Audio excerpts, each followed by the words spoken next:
Chant 4. Strophe 5. Sur le mur de ma chambre, quelle ombre dessine, avec une puissance incomparable, la fantasmagorique projection de sa silhouette racornie? Quand je place sur mon cœur cette interrogation délirante et muette, c'est moins pour la majesté de la forme que pour le tableau de la réalité que la sobriété du style se conduit de la sorte.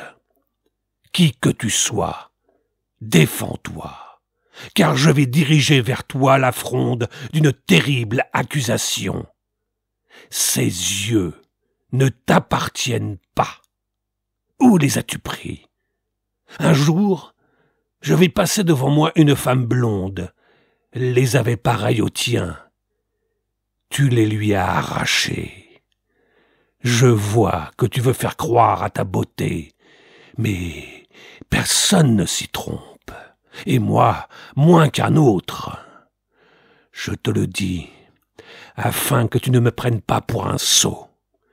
Toute une série d'oiseaux rapaces, amateurs de la viande d'autrui et défenseurs de l'utilité de la poursuite, beaux comme des squelettes qui effeuillent des panocos de l'Arkansas, voltigent autour de ton front comme des serviteurs soumis et agréés. Mais est-ce un front? Il n'est pas difficile de mettre beaucoup d'hésitation à le croire. Il est si bas qu'il est impossible de vérifier les preuves numériquement exiguës de son existence équivoque. Ce n'est pas pour m'amuser que je te dis cela. Peut-être que tu n'as pas de front, toi, qui promène sur la muraille, comme le symbole mal réfléchi d'une danse fantastique, le fiévreux ballottement de tes vertèbres lombaires. Qui donc, alors, t'a scalpé? Si c'est un être humain, parce que tu l'as enfermé pendant 20 ans dans une prison et qui s'est échappé pour préparer une vengeance digne de ses représailles, il a fait comme il devait, et je l'applaudis. Seulement, il ne fut pas assez sévère. Maintenant, tu ressembles à un peau-rouge prisonnier. Du moins, notons-le préalablement, par le manque expressif de chevelure. Non pas qu'elle ne puisse repousser, puisque les physiologistes ont découvert que même les cerveaux enlevés reparaissent à la longue chez les animaux. Mais ma pensée s'arrêtant à une simple constatation, qui n'est pas dépourvue, d'après le peu que j'en aperçois, d'une volupté énorme, ne va pas, même dans ses conséquences les plus hardies, jusqu'aux frontières d'un vœu pour ta guérison, et reste, au contraire, fondé par la mise en œuvre de sa neutralité, plus que suspect, à regarder, ou du moins à souhaiter, comme le présage de malheur plus grand, ce qui ne peut être pour toi qu'une privation momentanée de la peau qui recouvre le dessus de ta tête. J'espère que tu m'as compris. Et même, si le hasard te permettait par un miracle absurde, mais non pas quelquefois raisonnable, de retrouver cette peau précieuse qu'a gardée la religieuse vigilance de ton ennemi comme le souvenir enivrant de sa victoire, il est presque extrêmement possible que, quand même, on aurait étudié la loi des probabilités que sous le rapport des mathématiques. Or, on sait que l'analogie transporte facilement l'application de cette loi dans les autres domaines de l'intelligence. Ta crainte légitime, mais un peu exagérée, d'un refroidissement partiel ou total, ne refuserait pas l'occasion importante, et même unique, qui se présenterait d'une manière si opportune, quoique brusque, de préserver les diverses parties de ta cervelle du contact de l'atmosphère, surtout pendant l'hiver, par une coiffure qui, à bon droit, t'appartient, puisqu'elle est naturelle, et qu'il te serait permis, en outre, il serait incompréhensible que tu le niasses, de garder constamment sur la tête, sans courir les risques toujours désagréables d'enfreindre les règles les plus simples d'une convenance élémentaire.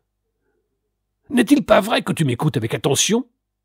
Si tu m'écoutes davantage, ta tristesse sera loin de se détacher de l'intérieur de tes narines rouges. Mais comme je suis très impartial et que je ne déteste pas autant que je le devrais, si je me trompe, dis-le-moi, tu prêtes malgré toi l'oreille à mes discours comme poussé par une force supérieure. Je ne suis pas si méchant que toi. Voilà pourquoi ton génie s'incline de lui-même devant le mien. En effet, je ne suis pas si méchant que toi. Tu viens de jeter un regard sur la cité bâtie sur le flanc de cette montagne. Et maintenant, que vois-je? Tous les habitants sont morts. J'ai de l'orgueil comme un autre, et c'est un vice de plus que d'en avoir peut-être davantage. Eh bien, écoute, si l'aveu d'un homme qui se rappelle avoir vécu un demi-siècle sous la forme de requin dans les courants sous-marins qui longent les côtes de l'Afrique t'intéresse assez vivement pour lui prêter ton attention, sinon avec amertume, du moins sans la faute irréparable de montrer le dégoût que je t'inspire.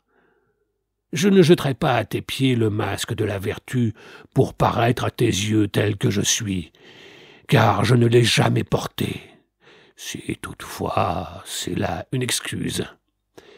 Et dans les premiers instants, si tu remarques mes traits avec attention, tu me reconnaîtras comme ton disciple respectueux dans la perversité, mais non pas comme ton rival redoutable. Puisque je ne te discute pas la palme du mal, je ne crois pas qu'un autre le fasse. Il devrait s'égaler auparavant à moi, ce qui n'est pas facile. Écoute, à moins que tu ne sois la faible condensation d'un brouillard, tu caches ton corps quelque part et je ne puis le rencontrer. Un matin que je vis une petite fille qui se penchait sur un lac pour cueillir un lotus rose, elle a fermé ses pas avec une expérience précoce. Elle se penchait vers les eaux, quand ses yeux rencontrèrent mon regard. Il est vrai que de mon côté, ce n'était pas sans préméditation. Aussitôt, elle chancela comme le tourbillon qu'engendre la marée autour d'un roc. Ses jambes fléchirent, et chose merveilleuse à voir, phénomène qui s'accomplit avec autant de véracité que je cause avec toi, elle tomba jusqu'au fond du lac. Conséquence étrange, elle ne cueillit plus aucune nymphéacée. Que fait-elle au-dessous? Je ne m'en suis pas informé. Sans doute sa volonté qui s'est rangée sous le drapeau de la délivrance, livre des combats acharnés contre la pourriture. Mais toi, ô mon maître, sous ton regard, les habitants des cités sont subitement détruits comme un tertre de fourmis qu'écrase le talon de l'éléphant. Ne viens-je pas d'être témoin d'un exemple démonstrateur? Vois, la montagne n'est plus joyeuse. Elle reste isolée comme un vieillard. C'est vrai, les maisons existent, mais ce n'est pas un paradoxe d'affirmer à voix basse que tu ne pourrais en dire autant de ceux qui n'y existent plus. Déjà, les émanations des cadavres viennent jusqu'à moi. Ne les sens-tu pas? Regarde ces oiseaux de proie qui attendent que nous nous éloignions pour commencer ce repas géant. Il en vient un nuage perpétuel des quatre coins de l'horizon. Hélas, ils étaient déjà venus, puisque je vis leurs ailes rapaces tracer au-dessus de toi le monument des spirales, comme pour t'exciter de hâter le crime. Ton odorat ne reçoit-il donc pas la moindre effluve? L'imposteur n'est pas autre chose. Tes nerfs olfactifs sont enfin ébranlés par la perception d'atomes aromatiques. Ceux-ci s'élèvent de la cité anéantie, quoique je n'ai pas besoin de te l'apprendre. Je voudrais embrasser tes pieds, mais mes bras n'entrelacent qu'une transparente vapeur. Cherchons ce corps introuvable que cependant mes yeux aperçoivent. Il mérite, de ma part, les marques les plus nombreuses d'une admiration sincère. Le fantôme se moque de moi. Il m'aide à chercher son propre corps. Si je lui fais signe de rester à sa place, voilà qu'il me renvoie le même signe. Le secret est découvert. Mais ce n'est pas, je le dis avec franchise, à ma plus grande satisfaction. Tout est expliqué, les grands comme les plus petits détails. Ceux-ci sont indifférents à remettre devant l'esprit, comme par exemple l'arrachement des yeux à la femme blonde. Cela n'est presque rien. Ne me rappelais-je donc pas que, moi aussi, j'avais été scalpé, quoique ce ne fût que pendant 5 ans.